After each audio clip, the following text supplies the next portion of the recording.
বন্ধুরা, দেখছেন আমার লোহার কড়াইটা একদম কালো হয়ে গেছে। এই কালো কড়াইটাকে আমি কিভাবে পরিষ্কার করব এটা শুধু দেখুন।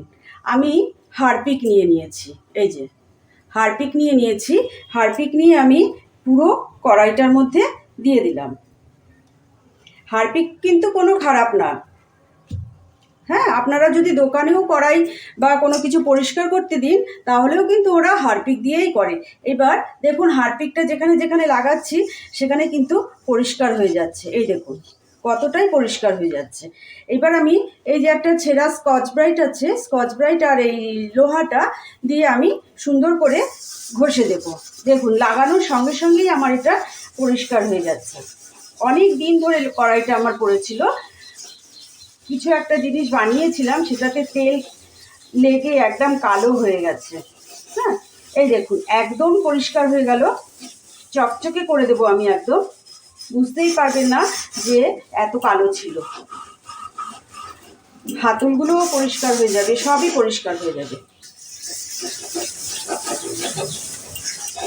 গায়ে শক্তিও লাগবে না, হাতে জোরও লাগবে না, কোনো কিছুই লাগবে না। একটুখানি 2 সেকেন্ডের মতো আমি মাখিয়ে দিচ্ছি, মাখিয়ে দিলাম আমি। এরপর আমি এটাকে ধুয়ে নেব।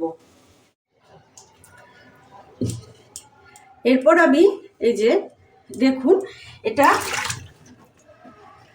কিন্তু আমি এই যে স্কচ ব্রাইটটা দিয়ে সুন্দর করে ধুয়ে নিচ্ছি। যেহেতু একা একা আমাকে ক্যামেরা করতে হচ্ছে সেই জন্য একটু সময় ধরে লাগছে। এবার আমি এটাকে ডিটারজেন্ট দিয়ে করে নেব। এই যে ওখানে আমি ডিটারজেন্ট রেখেছি, যে কোনো ডিটারজেন্ট দিয়ে এটা দিয়েই আপনারা ডলে নেবেন। তারপরে কিন্তু দেখুন কতটা পরিষ্কার হয়ে গেছে। আমি মানে সেকেন্ডের মধ্যে করলাম, না হলে আরও চকচকে হয়ে যাবে, সাদা ধবধবে হয়ে যাবে। সেকেন্ডের মধ্যে করে দিলাম। তবে হারপিক মাখিয়ে বেশিক্ষণ রাখবেন না, সব পরিষ্কার হয়ে গেল। আমি এই পাশটা করলাম না, কেননা খুব তাড়াতাড়ি কাজের মধ্যে করছি, তো খুব তাড়াতাড়ি দেখাচ্ছি আপনাদের, না হলে এইগুলোও আমার চকচকে হয়ে যাবে। আর এটা পরিষ্কার করে সুন্দর করে তারপরে লোহার কড়াই তো তেল মাখিয়ে রাখবেন। পেছনটা আমি চকচকে করিনি, তাও কিছু কিছু জায়গায় একটু লেগেছে। যখন এই যে এইগুলো একটু সাদা সাদা হয়েছে দেখতে পাচ্ছেন, এটা আবার সুন্দর করে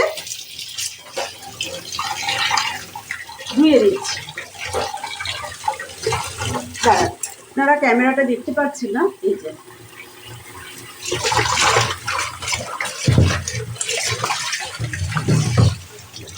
বেশ অনেকটা জল দিয়ে কিন্তু ধুয়ে দেবো। দেখুন পেছনটাও আমার পরিষ্কার হয়ে গেছে।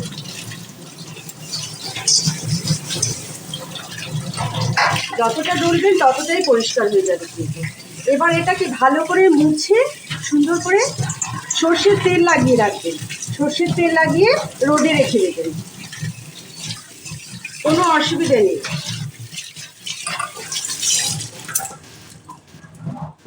দেখলেন তো কত সুন্দর আমার কড়াই পরিষ্কার হয়ে গেল।